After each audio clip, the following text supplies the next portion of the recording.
Hello and welcome to my channel. I'm recording my process of learning how to sew late Victorian clothing. I have no experience in making clothes, but I did learn how to knit and crochet a few years ago. I learned hardanger embroidery, which helped with my dexterity and getting stitches more even. But it's my goal this year to make Victorian clothes for everyday use. A lot of the techniques I'm using are from books and videos. I will try to link everything I read and referenced for this project.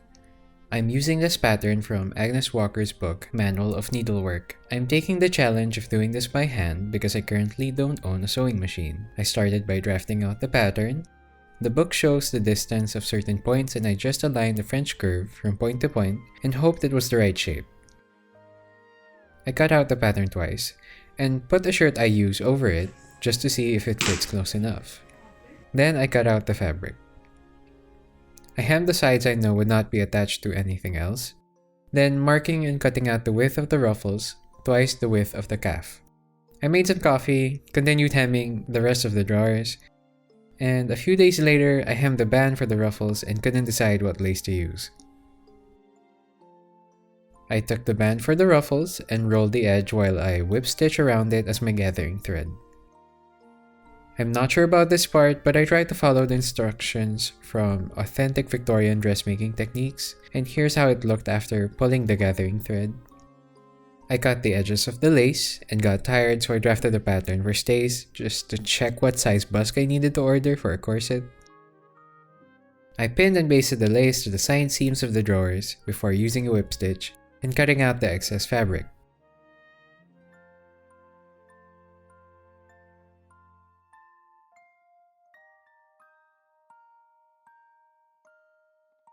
After 2 weeks, the drawers were finished and it was time to move on to the bodice. I pinned the lace around the bodice to have an idea of how it will look like.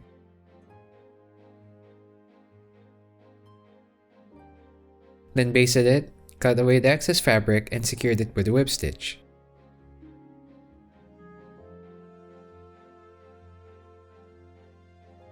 I went over to a friend's place to continue sewing so I can at least finish half the bodice in a day. She lent me a corset to use, so I wore it for a few days to figure out what size I'm comfortable in. Here's when I asked myself, did I like the lace? Yes. Do I like attaching it? No. I did the same process to the other half. Then my corset busk, coutil, and boning arrived in the mail, as well as these burgundy boots from American Duchess. Back to lace, I attached the shoulder straps with a whip stitch. I tried drawing a curved waistband based on the original pattern, but couldn't scale it properly, so I used a regular one with a bit of ease added in. It was very exciting putting it together and finally seeing an actual garment happen. I decided to bleach my hair again, but in the next clip my hair is pink because I over-processed the ends badly enough that I needed to get the haircut the next day. The last part was learning how to attach button loops. I looked up a few videos and I'll leave a link on which one I kept replaying while working on this. I attached a ribbon on top, and after 1 month, the combinations were finished. I had a donut to celebrate. So I already have a few projects on the way. Please subscribe if you want to see more, and thank you for watching.